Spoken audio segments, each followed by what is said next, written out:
modules. Right. Over, CPU.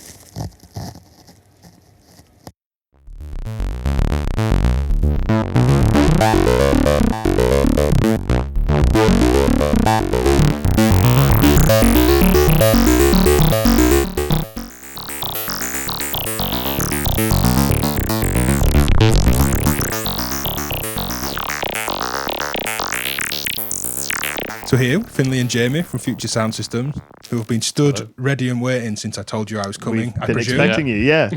There we go. We have a almost miniature Stonehenge Spinal Tap-esque collection of new synthesizers that aren't Eurorack modules. No. Cric, Yeah. new synth that you're developing. I guess how did it come about is the obvious first question. It's been something that we've been kicking about for a while, isn't it? We've always wanted to do an actual synth that is 100% our design. So, and I think doing the Malevolent with PWM was a real kind of push in that direction, because it showed us that we can do this. Yeah. You know, we do have the means to do the design.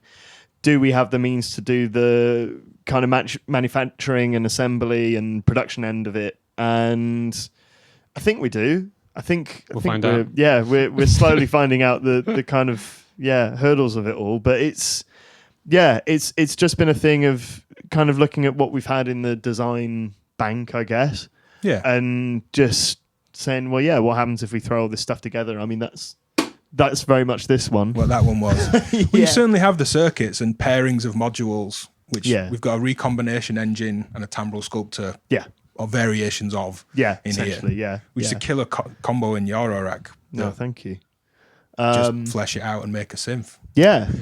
Click your fingers and make that happen. Yeah. And kind of saying like, well, you know, I think the strength of those modules is that they're so flexible anyway that, you know, you can get approaching a kind of synth voice out of, you know, one module anyway. Yeah. So what happens if you put modulation around it? What happens if you put some kind of more, you know, utility stuff around it and then actually put it all in a box, which is very much this. And then, okay, well, it works. It just doesn't work from a ergonomic point of view. Yeah. Someone's going to want one, which is why that's there, just to get someone to really want one. Yeah. If anyone wants our half-finished prototype have we got, I think we products, got like parts for 4 more. It's rare. It's super rare. I think if we put smaller knobs on it, it actually wouldn't be too ridiculous. No. Well, the switches were the main problem, weren't they? Yeah. It's just not enough room. Yeah. Playing around with, you know, trying to make it feel like a bit of an instrument. I mean, that's always the battle, isn't it? Well, we were just chatting off camera. This has been your kind of no compromises approach to us building our synthesizer, your first kind of standalone synth. Yeah, and I'm really pleased with it. It's one of those that kind of can sound digital almost. There's almost like DXE FM tones, and it's like, she's weird to think the filter folder will do, but it locks into those really nice, stable, different tones really easily. Yeah, modulation's been like making sure that it can. Well, I know you spent days watching voltages slowly change, go up and down, trying to get it to work in all rates, like from DC up to audio rates. So it is kind of strange when you hear it working with that level of modulation and knowing it's analog. But we can't do digital yet. So there's only one way to do it, and it's to make the analog circuitry work really, really well. Yeah. And it's been, you know, we take our time over stuff. You know, I think we often get people asking us, well, what's next? And it's like, well, we're working on a few different things, you know, all the time. But we do really strive for, nothing's ever going to be perfect, you know, and it's us doing it. We're always learning new little tricks and all of that stuff, but we do want to kind of, you know, bring something out that is really good and it does work, and it, you know, you can patch it into anything and it will make sense. You know, we're never gonna do the whole disclaimer of, well, you can't patch it into this because that won't, you know, whatever. You should be able to use any of this stuff with anything else. Yeah. And that kind of mentality is what's ended up with this, really, where it's kind of like, you've got a mic input. If you want to put a mic into it, you can. You can put a guitar into it. You know, it's usable. If you've got pedals, you know, as an auxiliary thing, you can use those, bring them back in. If you've got modular as an auxiliary thing, you can do the same. You know, it is expandable to a degree. So we spend probably a lot of time thinking about that interoperability, don't we? So that it'll just work with whatever you want to connect it to. And we try and imagine all the situations people might want. Yeah.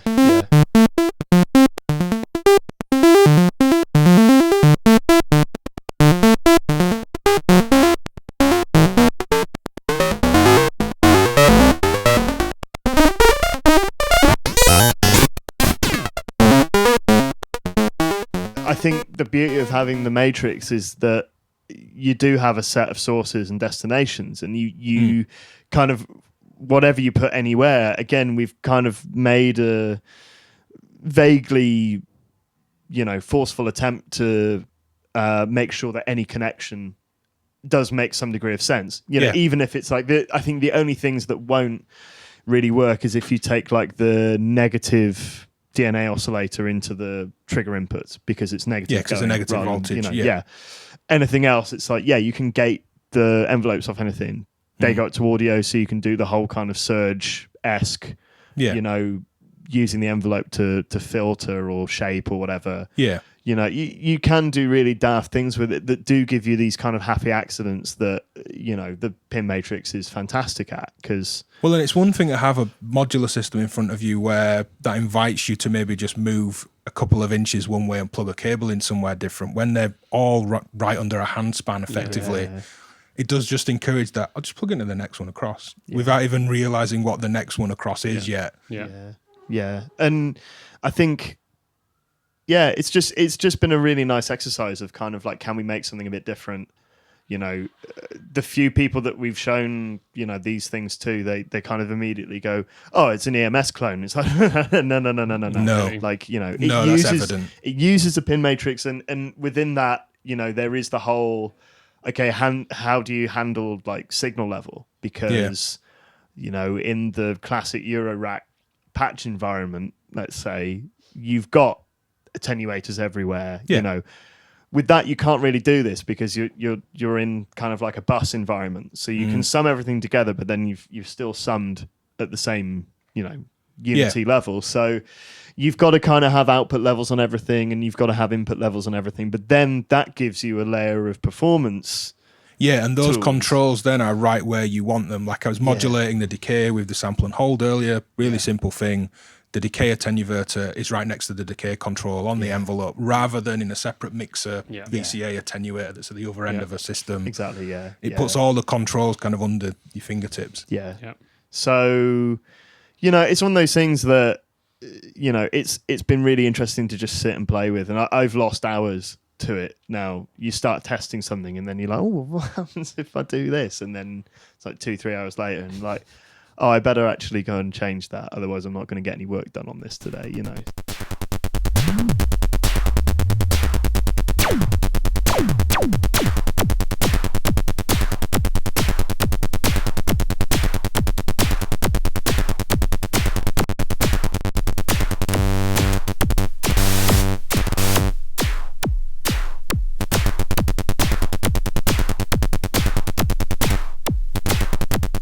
We love Eurorack and we love all of that stuff, and we love putting zany stuff in a little module and whatever, but to do this feels like a very big step up.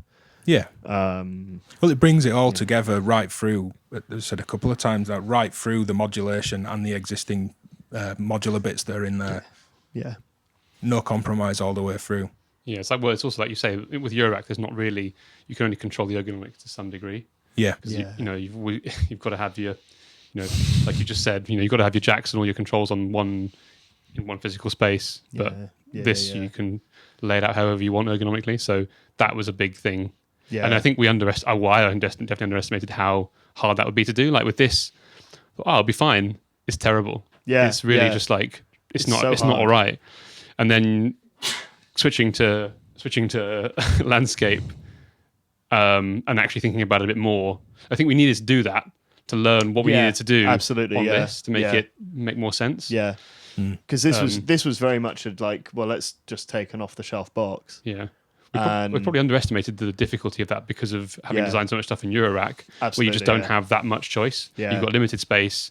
it's all got to be in the same little bit. All of that's done for you. Yeah. The only variable is the width. Isn't it? Yeah. And then you cram it all in. Yeah.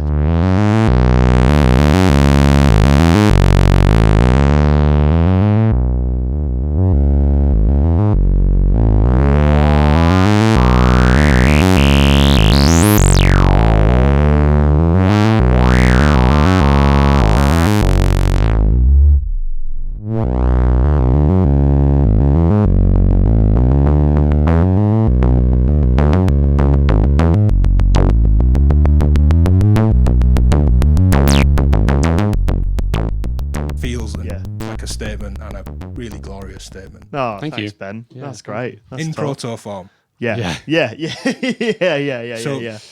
So yeah, I'd love to know how different it'll be. It's going to be so interesting. I don't know. It's like in this reverse.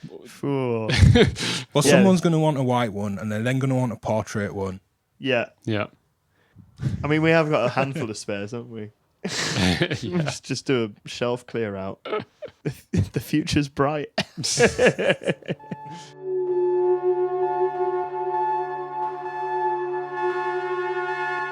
Fast forward to 2024. Two men are talking about analog synthesizers in an office space in St. Philip's, Bristol. So fast forward a year, we're here with Cric and Finlay. Mm-hmm. Hello. It's out. It's blue. It's beautiful. It is. Is it blue? What's the name of that colour, actually? I don't actually know. It's like Jamie found the blue from the Mark I Renault Twingo, I believe. And it's this weird RAL code of like, turquoisey cyan blueness. Yeah. But it's lovely. It's quite hard to photograph, but it's beautiful. It's very nice. Yes. So what is Cric? We've just seen the interview from last year and the prototypes and that, but what would you now say Cric is? It's a flexible, patchable, truly analog synthesizer that, I've spent some time with it over the last year, and I think it can be the heart of like an electronic music studio. It's got enough expandability, flexibility to not only just be, a nice analog synth. You can run, effects through it, run itself through the effects that it's connected into, and then back into the matrix and all that stuff. Use the filter and the VCA and all of that stuff to do interesting things. So it's nice. It's just fun to play with.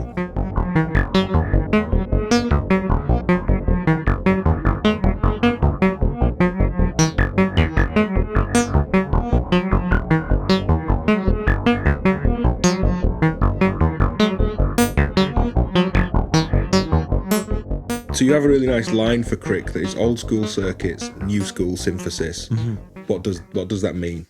So it's kind of a way of, talking about things like the pin matrix, for example. It's not the EMS technology, but that thing has been around since the 60s. Yeah.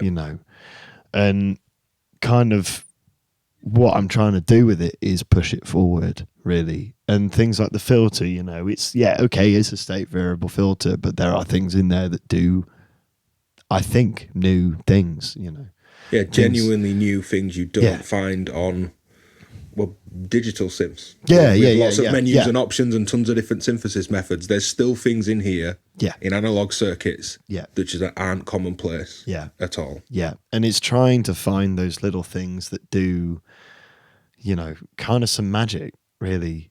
As you say, like things you won't find elsewhere. Analog technology is not dead. It's not this kind of finished, shut the books thing. There's still so much out there to look at and to probe. And, this is by no means like a brand new frontier, but it's finding something that people can look at and be comfortable with, but also present some new enough ideas and options and all of that kind of stuff to hopefully be exciting, I think, really. Yeah, and in my brief time with it so far, it has that kind of, it's as comprehensive as a kind of fully fleshed out modular system where multiple layers are interacting and it sounds like multiple synthesizers, and it's just a nice bit of clever routing on the matrix. Yeah.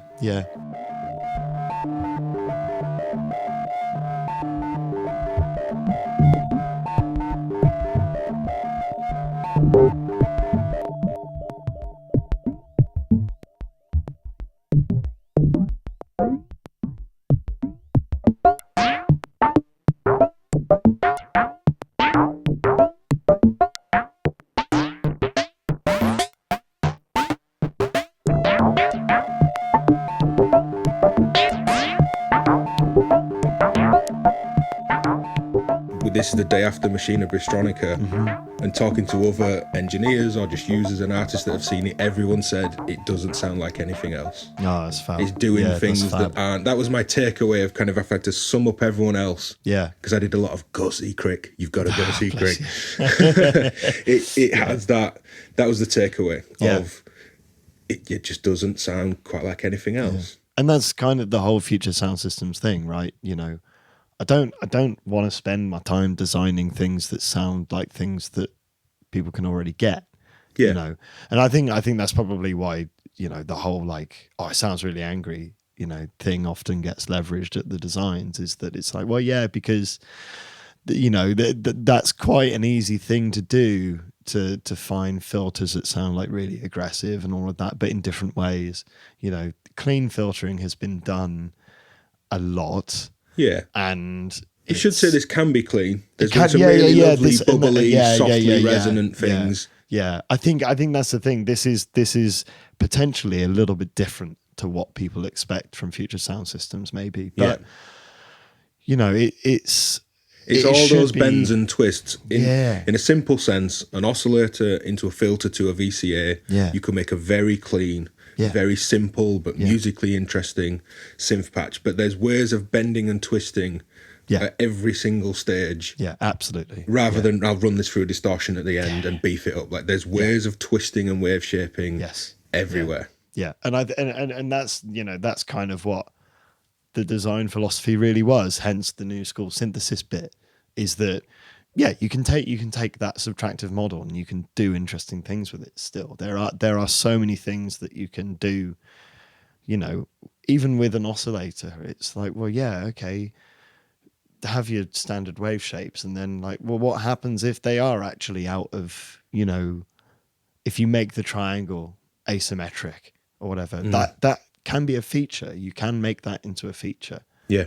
And it's kind of interesting how at some point, for some reason in the 60s, I guess, like, you know, and not to do Moog down or anything like that, but people said like, well, that's not correct, but I'm not going to make it a control. Why not? You know, why is pulse width the only shape control that you tend to find on these oscillators, and everything else is a trimmer? Yeah. You know, there are ways of making that like a viable thing. So and that's what exists on this. If you want like a variable sine, you can get that from this. Yeah. Add harmonics into it, you know, because why not? Why you should be able to do that, you know.